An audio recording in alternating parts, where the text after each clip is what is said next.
County Board of Education meeting to order. Board members, you have a copy of the agenda. Are there any changes that need to be made? If none, I need a motion that we approve the agenda. So moved. Second. And Tony, all in favor? It is approved. Public participation.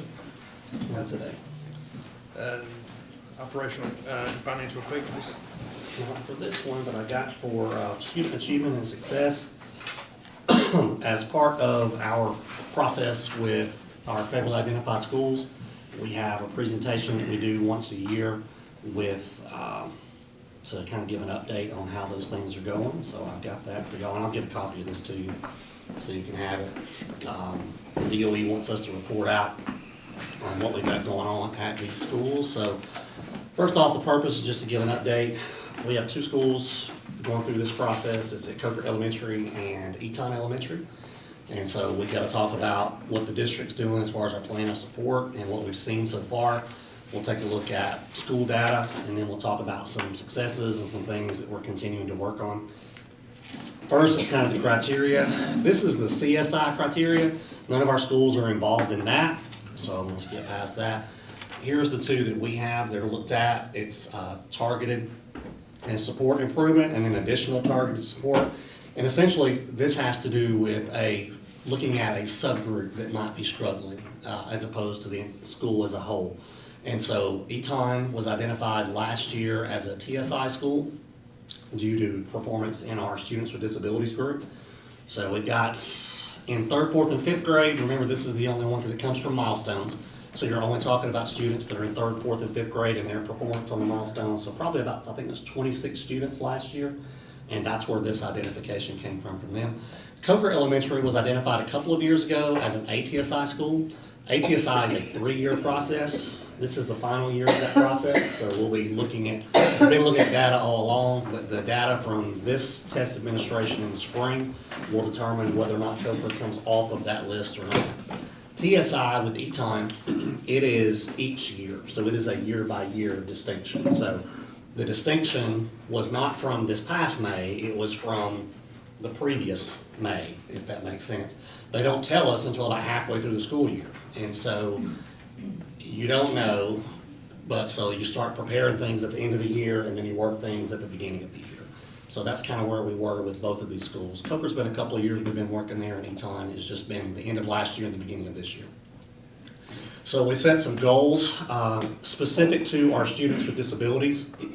As you know, milestones, there are 4 levels of performance. Level 1 is what's considered a beginning learner, and we had too many students scoring in that level. So what we set our goals at both schools for these particular students was to reduce the number of students, percentage of students scoring at the beginning level in milestones. So hopefully they move from a 1 to a 2, 3, or even to a 4. So that's our goals there in ELA and in math. These are the goals for 24-25. Coker's in a weird spot because we've been doing it for a couple of years. So we set our goals for 25-26. It's kind of in that same realm, trying to get kids from level 1 into the higher levels. The trick with this is the kids that you are often talking about may be gone. The kids that originally scored for Coker that put them on the list, many of them are no longer there because this has been a couple of years, so they've kind of gone. So like you're setting these goals, really trying to, we set goals for numbers, which is fine, but really our job has been to try to improve instruction. You improve instruction, the numbers will take care of themselves.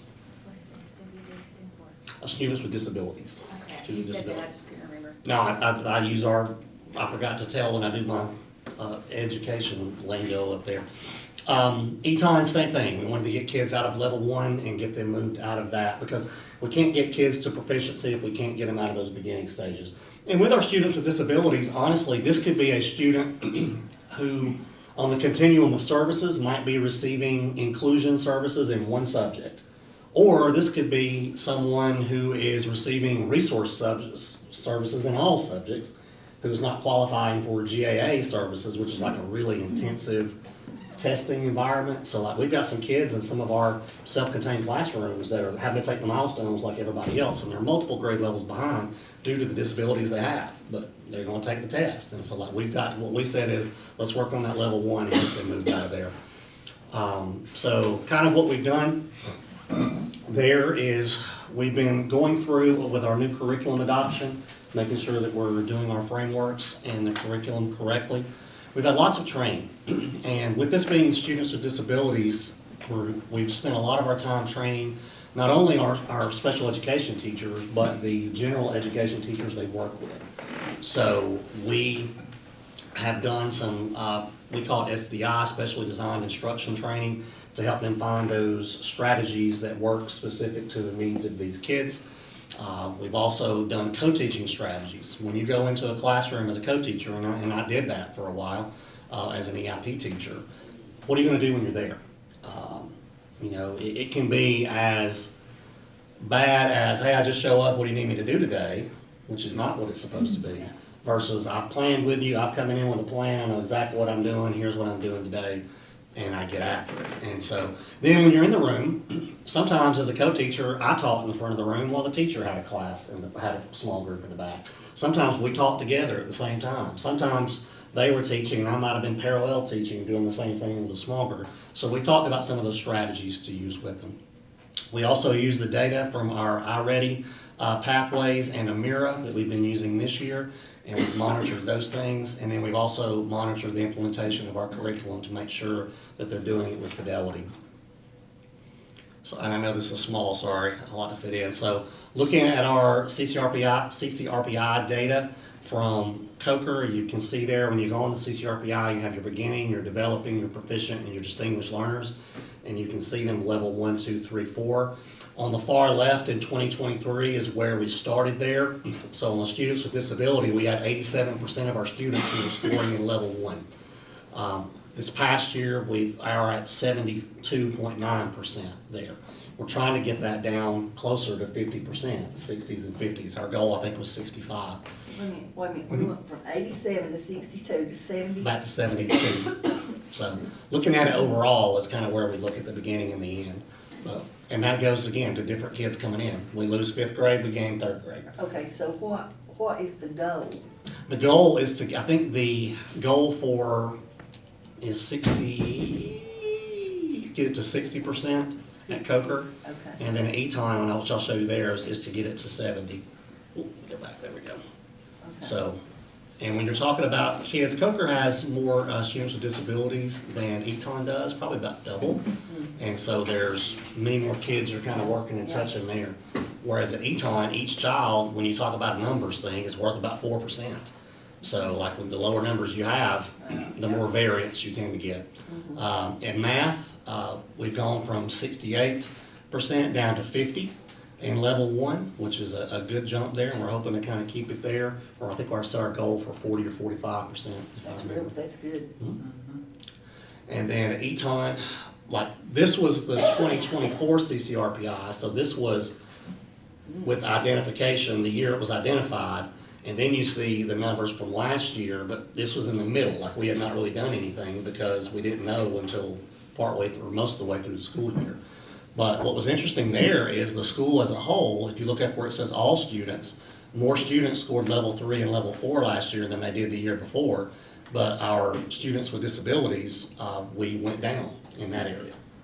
And so that's why we're working specifically in that area there this year. That's in language arts. In math, we had a good jump there. We went from 63% level 1 to 57, and we're trying to get to 50 as our goal this year. Tony, can you stand that just a little bit? There you go, that's better. Thank you. Thanks.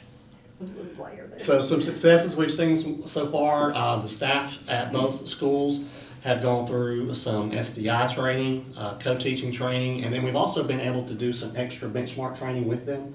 So we have all of our teachers are getting the benchmark curriculum training, but at these 2 schools, we've been able to do some supplemental training with them in addition to. And then COCR also had some things with some modules that they did the first year that we were going through this. At COCR, Kathy Moore was hired with the funds, federal funds, to be a school improvement coordinator. So she is in classrooms and working with teachers and planning with teachers each and every day that she's there. She's half-time that she works in that role. She's been a great resource for the folks at Coker, and we're glad to have her on our team. We've also this year, because these programs were fully funded, last year they were not, this year they were, we've been able to hire some instructional paraprofessionals through Title I, so we've got retired teachers that are in both schools working with targeted students there as well. Again, that's coming from the federal funds that were released because of these designations. Our administrators are working with the teachers to evaluate their progress, looking at how they are going about doing small group instruction, inclusion instruction, and trying to make sure we're making good use of our resources that we have, both physical resources and the people that we have. Our district support team meets every month. We've had district folks that go out to both buildings and do walkthroughs in the school, checking for the things that we're checking for. And we were so tickled as we talked about it this year to see what we've seen instruction-wise at Coker from 2 years ago in these special needs rooms till now. And then Eton, even from last spring, when we first started doing our walks, to now, the quality of instruction we see is much better. And so we're feeling good about some of the things we're doing, but we know we've got some more work to do. And then as we see these things reflect in day-to-day achievement, we want to see those things show on the milestones, when that comes at the end of the year. So still work to do. And then sustainability is also a thing. So we fully anticipate Coker to come off this list. That's what we're working towards. So when it does, it doesn't mean you just stop doing some of the things you were doing. You've got to figure out how to sustain some of the things that were going on and kind of slowly work your way out of some of those things, because we don't want to just go right back to where we were. And so we've been talking about some of the things that will continue there. And state funding, federal funding, the things that we get are nice, but we never know what that's going to be year to year. So like you have to be able to develop plans, like we had to do some things without federal funding last year. And we'll do some things with federal funding if it continues. And then we'll review our goals, particularly for Eton, and go forward. And with Coker, it doesn't mean we don't set goals for them in these areas. We just don't have to be as formal about it with our partners at the Department of Education. So things are moving in the right direction. Sometimes it's a slow move. And when you're dealing with students with disabilities, there's a lot of factors that feed into what goes on with those students. But what we've decided is our best thing we can do is pour into our teachers. If we help our teachers improve, they're going to help our students improve. And so that's where we spent our time, effort, and resources the last couple of years doing this. So any questions about the work going on there? I got a few. Mm-hmm. Like you mentioned on one, if Coker does come off this list, we can't just stop them. So we've got to continue. I know we won't be partnering with the DOE or whatever, but we can still keep that momentum going here at our level, local level. I know you said somehow, them funds may not be there.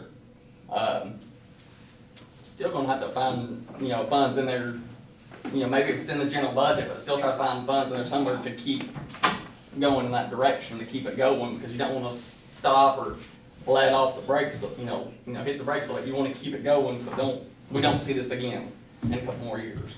A lot of it when it comes to funding is when you buy resources, unless they're just completely consumable, those remain. Mhm. So some of the things we buy, we have.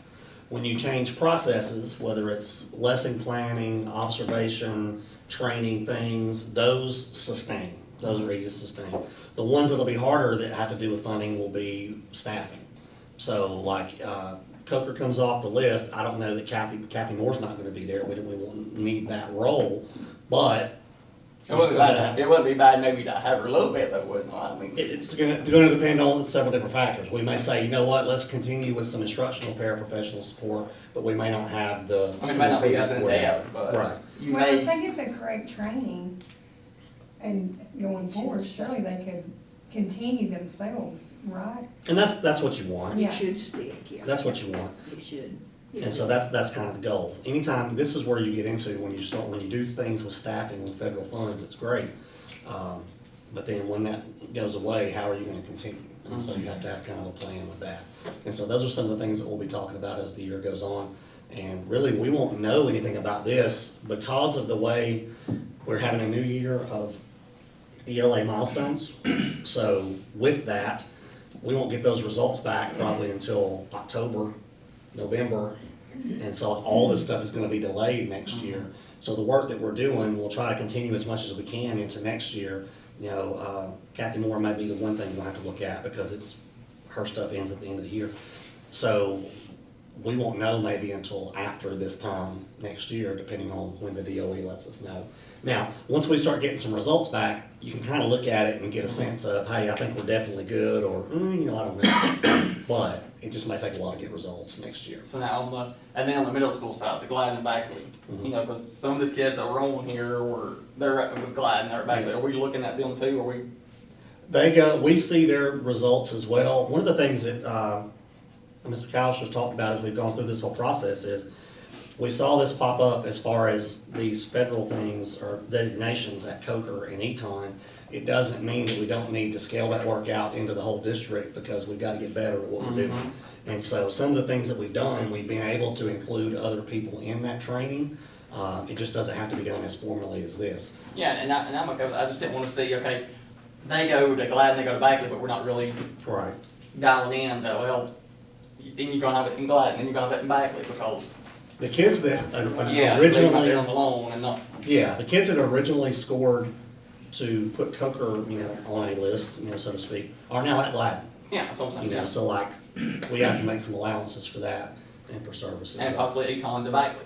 Correct. And you won't know what that looks like until they test this year, right? Yes, I mean, we saw it at the beginning, a little bit of last year with sixth grade, you know, you'll kind of see it scaling up as you go. All right, so that's kind of our federal programs update that's there. I forgot those out there, Christian, I'm sorry. I see them lit up. Next up, we have I'm gonna give you guys a copy of this. We, of course, our 5-year strategic plan that you can find on our website. One of the ways that we report out what's going on and how things are going with that is last year we started with a progress report. And so if you go on our website and you go to, let me just go back to, Who is that name right there? yeah. And if you go to About Murray County Schools, you're going to see kind of an overall look at our page. And then you'll see our strategic plan, and you'll see our annual reports. Right now, you see our year 1 annual report from last year. After tonight, we'll add on our year 2 annual report, which you have in front of you. And basically, it goes through our strategic plan and takes a look to see, okay, what were we working on last year to meet the goals and the objectives that we set. So each area of the strategic plan is addressed with the goals that are there. So there are some highlights from different departments on what they did last year to help towards meet those goals. So section 1 has to do with student achievement and success. So we talked about some of the things we've been doing in our ESS department, some of the different programs and things that we've been doing to try to improve the work we do there. You also see some things from wellness and instructional technology. This is all teaching and learning here. So these are different ways that we work toward meeting our goals in the strategic plan. When you get into the second page, there's just a very bird's eye view on, it's hard to put test score data in one page on things. So there's a look at literacy there from milestones, and you can see we had a lot of growth last year on reading on grade level, which we were pleased with. And you also see our internal stuff that's not milestones. This was our iReady data, so you can compare the students in our district to students in Georgia and around the country as far as how they performed overall last year. And there's a key there that kind of shows you your what each of those represents as you go. And then also just some high school data numbers down at the bottom, some different things that we've seen there, some good growth we had there. I was looking at some of our high school stuff, our American literature scores last year comparatively, how good they were, and even comparison to the state last year. Section 2 has to do with our operations. So you'll get our financial things there. You'll also get some of our operational things that go. So it talks about budgeted salaries, splost expenses for last year. Of course, we know most of that was in our gym, band room, and bathroom renovations that we had Northwest, that we were able to finish up the things up there, and then some other things around the district. You can also see some revenue things there. I always like to point out, our revenues per student are 179 out of 181. Expenditures per student are 159 out of 181. So that gives you a sense of where we are, what we're doing, how efficient we're trying to be with the finances that we have. Then you also see some construction projects. If you ever want to have a fun conversation with Chris, you can talk to him about keys. He'll love to bend your ear about that. And then our school nutrition program, over 1.3 million meals served last year. That's a lot of food. It's a lot of food they manage, and they do. 87,000 during the summer. So that is amazing what they are able to do over there. Transportation, 826,000 miles traveled last year on the roads. And then, of course, celebrate Miss Carol there as well. And then some things in our safety and technology, some different things they've done there. Really done some good work on trying to protect our data that we have there. And Israel and those guys work hard on that. Even when we get all the random emails that somebody sends out. Last year, it was pretty good. It's not bad. Quality workforce is our third goal in the strategic plan, and that is recruiting high-quality folks and then also retaining them. So it talks about some of our recruitment efforts there. One thing we started last year was celebrating our high school students that are committing to be educators, and so we'll be able to track them and follow them from now on, and we'll be able to add them to our thing next year. Also, our parapros that have gone to the teacher pathway. I believe we had 4 that completed that program last year. And then things we're doing to retain our students.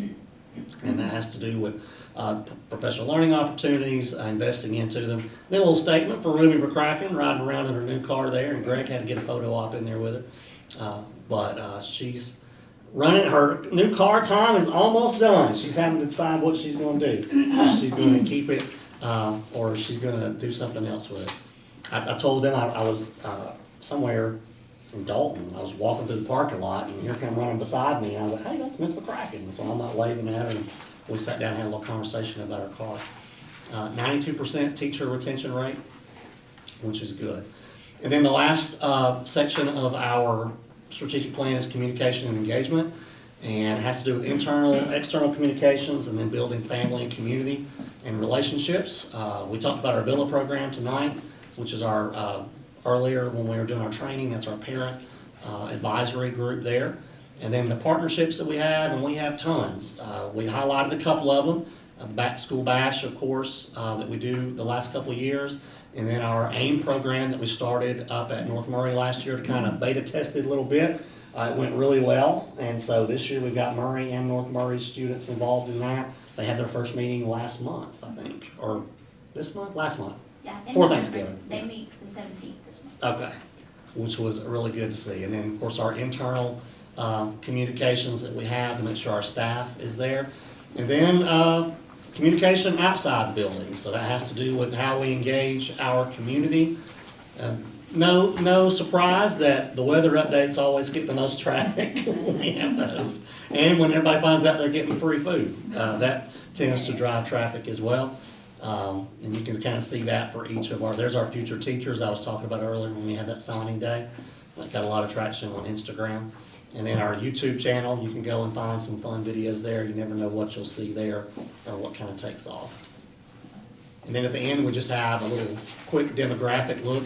And remember, this is for last year. So when you see that, you'll see our pre-K center because they were one of our schools last year. And you can kind of get a look and see where we are as far as our student population goes as of last year. So this is something we'll put out to all the schools to have out at the front offices. We use this as an advertising thing for us. We'll have them out front. When people want to go on the website and find out something, what's going on in our schools, they can go there. And it gives us a chance to report out on what we're doing about our strategic plan, which we are 2 years into. We got 3 years left. So it'll be time to start planning again before long for that. So big thanks to Darisha for putting this together and gathering and getting with our departments and schools and folks to doing all that. And we'll be ready to pop it on the website this week. One of the boys that was in our REACH program, that was one of my students, the only reason I know, he's graduating this spring, shorter. Yay! So, and if it hadn't been for REACH, Yeah. he wouldn't have gotten there. So I'm really proud of him. It's a nice little boost to start the college career there, Yeah, for sure. yeah. All right, so any questions on that? No, just a question. There's no questions. Next on the agenda is board discussion. We've got quite a few, Brenda, if you wanted to. I thought you wanted me to wait. You go ahead if you want to. Okay. During our workshop thing, we were talking about volunteers and principals, this is for y'all.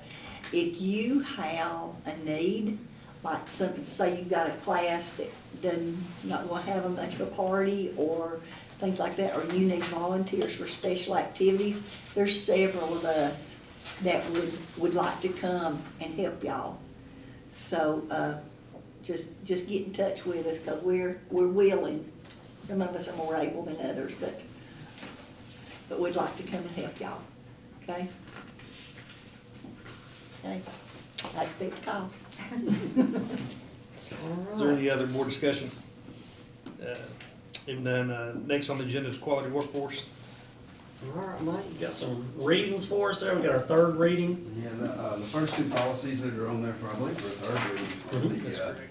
the ones that Kathy explained, that our auditors are requiring. And then the second reading is for the cell phone policy that's required by the new law to be adopted by January 1st. So will that take effect? It won't take effect until July. Okay, We just have to have the policy in place by Yeah. January 1st, so. And listen, there's a lot of buzz going on this legislative session. I've heard a lot of people talk about 912 being added to that. It's part of the reason, one of the reasons we slow played this a little bit, because we had time to see if they were gonna add that in. Now, they may do the same thing and give it a year, kinda like they did this, or they may just pop it right into what's going on. We'll just have to see what our folks at the General Assembly do, but just kinda keep an ear out for that over the spring. Anyone have any questions? If none, I need a motion that we approve policy DK. And can we vote on it at the same time? Do they vote at the same time, Mike? They need to Or do separate. Probably I don't see why they couldn't vote on it at the same time. Okay. All right, I need a motion that we vote on policy DK and policy DJF. second. Kelly, Brenda, all in favor? They are approved. All right, next on the agenda is executive session. I need a motion that we go into executive session. I make a motion. Sheila, Second. Hunter, all in favor? We are in executive session.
Open session.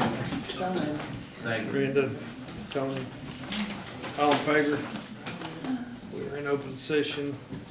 I need a motion that we adjourn. So moved. Brenda, Second. Hunter, all in favor? We are adjourned. We'll take a short 5-minute break.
you have a copy of the agenda. I need a motion that we approve the agenda. So moved.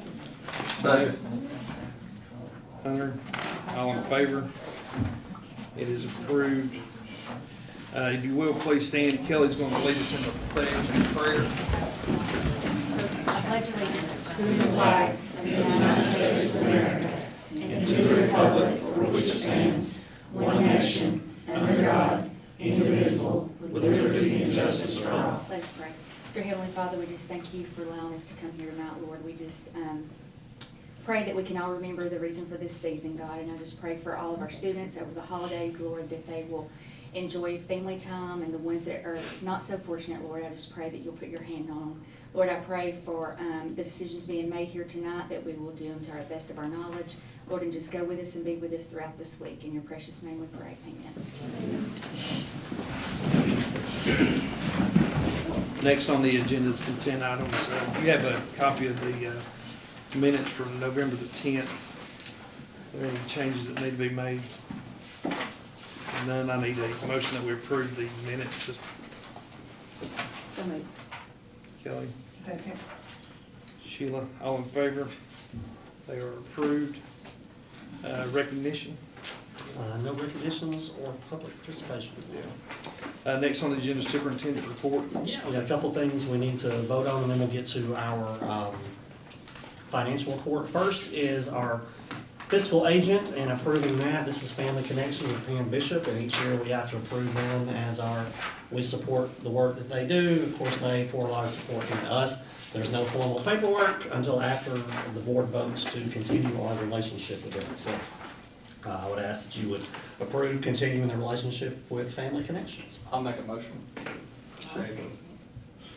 Hunter, I think Renda beat you, Conrad. All in favor? It is approved. All right, next up is a formal adoption of the proposal that we had last month when Bryce came and kind of laid out what we're talking about at Murray County High School over there for the summer. And so we gave you the numbers, looked over those things, talked about fiscally how that would work. And so we talked about, we've come back this month if you've had any more questions, and we've talked about anything since then. I'd like to ask you guys to approve us to move forward with that. And the actual sale would not happen until spring, probably February, March-ish, but that would allow us to start work. We got a schedule, I think May 26th, I think was the date that they were gonna start over there, to be finished the week before school started, it looked like, so. There's no Motion, we approve that? All right. Conrad, Second. Kelly, all in favor? It is approved. All right, next up is Dr. Smith, the wonderful world of finance. I do. Not much exciting this time of the year. It's kind of slow go, and it'll probably be this way till about March. But anyway, these are our October numbers that we're going to look at. So we have the SPLOST deposit a little bit less than it has been in the past. So if you look at the November deposit, it was around $531,000 compared to $564,000 last year, $504,000 November of '23, and $667,000 November '22. Even with the decreased amount, we're still anticipating it in and around March of '26. If the next couple of deposits come in less, if we could just get over that 1 month, that would make a big difference. It would, if we could get to that April, May, and June quarter. So anyway, it wasn't terribly less, but it was a little bit less than it has been in the previous years. Okay, next we'll look at the actuals. These are your, as I said, ending October of 31st. So revenues are around 13.5 million, which is about 17% of the budget. Next, you have expenditures. If you want to keep going one more, there you go. Around 17.3 million. So that leaves us with a deficit of about 3.7 million, which is normal. I hate to say deficits are normal, but it's normal for this time of the year. And we're probably not gonna see that catch up until like March. You'll see February, March financials. You'll start seeing that deficit decrease as we get those tax collections in. So those are your actuals. Next, we're gonna look at the balance sheet with the accruals. So this is the actuals with the accruals, and first thing we look at is the balance sheet, which is around 12.5 million when we had around 14.2 million this time last year. Again, it's in the cash category. So we'll see that change as we get into the December, January tax collections, but that's pretty normal for what I'm seeing this year. On the statements that you're seeing now, you can see that with the actual revenues, the accrued revenues coming in, that increased the revenues to 22 million, which is around 28% of the budget, compared to 22 million last year, which was around 30%, just based on the actual budget numbers. Expenditures, when you add the expenditures of that July and August payroll in there, it increases your expenditures to 26 million, which is pretty much what we had this time last year, 26 million, so we were right at 33%, both years compared side by side. So that also increases your deficit. So even though you have QBE accruals in there and you've got payroll accrued in there, it increases your deficit to about 4.1 million with those numbers, which is higher than it was last year, but it should be because everything changed from last year. You know, benefits changed, salaries changed, step raises, and all those things, so it should be more. So, but comparatively, it looks fine for this time of the year. Any questions on that? I know I'm gonna go through that fast, but it's just giving you an idea of where we're at. So I told you that each month I would run you an actual based on the day that we're actually getting your packet together. So this was December 1st, so these are your actual numbers as of December 1st, because we were looking at October, so now this is December. We're right at 20 million of revenues and 23 million of expenditures. So expenditures are still outpacing our revenue, but we're starting to close the gap a little bit. And as soon as those tax checks start coming in, that's going to make a big difference on the financials you start seeing from this point forward. Don't have the other sheet, that one. This They one, have it. yeah. So this is just your Georgia Fund 1 balance. We're down to, we're using every drop of cash that we've got. So our interest was $950.75. So we've collected $50,000 for this year and $681,000 in the past 5 years. So as soon as we start, like I said, seeing more revenue coming in, then those I'll start putting it over there in investments and getting a whole lot more interest on it. We've done a couple of things differently. Since Danielle's been working with us, she's done a great job of tracking cash. So as deposits come in, she looks at the cash balances, and instead of paying our checks weekly for our payables, we're doing it every 2 weeks. So we're trying to hold on to that cash, gain more interest. Everybody understands what I'm doing? Yeah.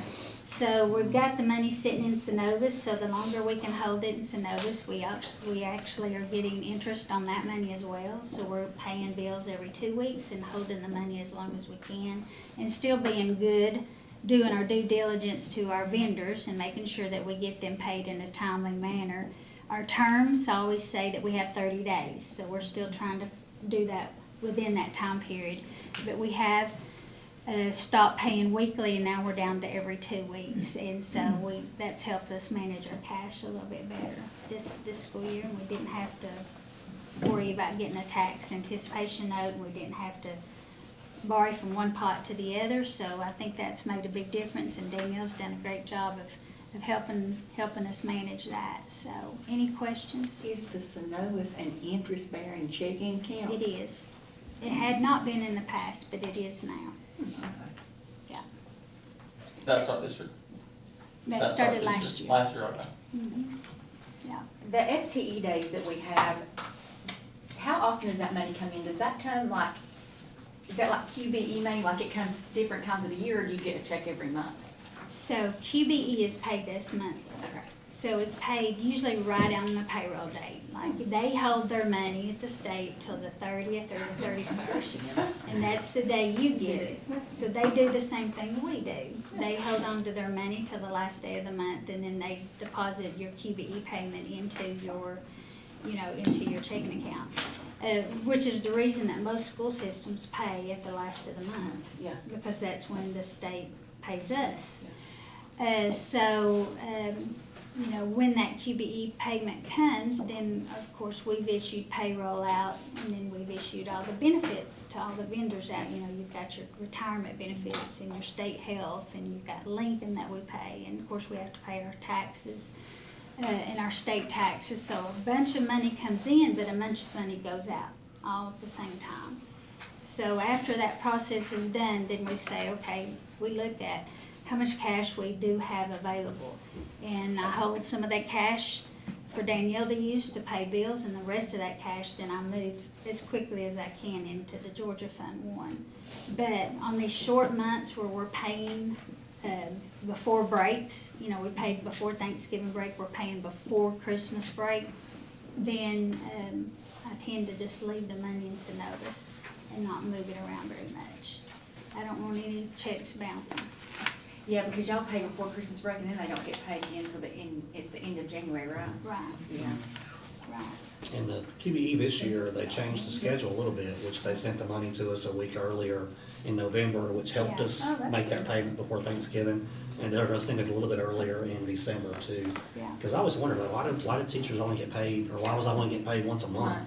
Yeah. And like, okay, we don't have the money to do it, Right. because that's $4 million that gets dropped into our account, when they do it. Right. And so like this time of year is always kind of lean, because you're at the end of the property tax collection cycle, starting a new cycle, and then all you have really is what was left and then your QBE. And so like when we're talking about payroll, it's like, okay, we gotta make sure let's don't have any big expenditures right now, because we gotta make sure that we take care of payroll. And then we start building the surplus back up once, tax checks and different things come in. And you got, everybody thinks, well, the state, covers all the salaries and benefits, and that's not true. They do not. QBE comes in about 4.5 million, and when we issue payroll, it's 2.5 million for the actual payroll, and it's another 3.5 to 3.7 million for all the benefits. So we're over 5.5 million, and, we get 4.5 from the state, so. We talk about health insurance, and I always tell people, I say, you may pay $450 for your health insurance for the month. And, that's great health insurance, we appreciate it. But on the backside, the employer is paying $1,880 a month. So Yeah. in reality, your health insurance costs $2,400, $2,300 a month, Yeah. to pay for it. And so like those benefits, add up. And those are the things we talk to the state about when we talk about certified classified employees, how much those benefits are, because we're not getting paid from them for all of them. And that makes it difficult when we talk about cash flow, truthfully. Yeah, so anytime payroll runs around, we have to have almost $6 million in the bank to do it. So it can get kind of nerve-wracking, but we've done good. We made it through the shallow water. We've made We're it good through, now. yes. On purchase orders, we only have 2. I think the Dalton Truck one is your first one on your book. So Dalton Truck is around $36,000. This is coming from the general fund. This was money set aside in his repair budget. So this is included in the FY26 budget. And later on, maybe now in January or so, we'll be bringing a purchase order for a new bus. The state has allocated 2 buses to the district, but of course, they don't give you the money to fund the whole bus. So we've talked about when our cash reserves go up and we feel a little bit more comfortable, then we can go ahead and purchase one of those buses. But this is to repair and replace an engine in a current bus. Looks like an 07 model, is that right? Yes, ma'am. Next is technology. This is another general fund expenditure. It's just another one of those annual renewals. You know, a lot of them happen at the beginning of school, and then some of them are throughout the year. So this is part of that software renewal money that we have set aside in the budget. So this is included in that general fund budget for 26. So those are all that we have. What does the software do? It's our Google backup, pop backup to Google, backup all the features, Google Drive, email. Oh, okay. And that's all. Any questions? Thank you, Dr. Smith.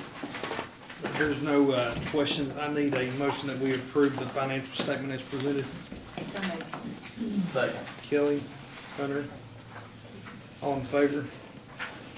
They are approved. I need a motion that we approve the 2 purchase orders. So moved. Tony? Conrad, all in favor? They are approved. All right. Next up, after the world's finest chocolate, which makes me always think of Elf and the world's best cup of coffee, is you have a field trip permission or thing there for an overnight field trip. It looks like Murray County High School basketball team wanted to do some game play, so that's there for your approval. Is there any questions? I need a motion that we approve the field trip. So moved. Kelly, Second. Hunter, all in favor? It is approved. All right, down to quality workforce, we've got the third look at our cell phone policy. Of course, we talked about it last month and updated at the behest of the state. So we ask that you would approve that, and we'll get that amended in our policy, and it will take effect on July 1. I need a motion that we approve board policy JCDAF. So moved.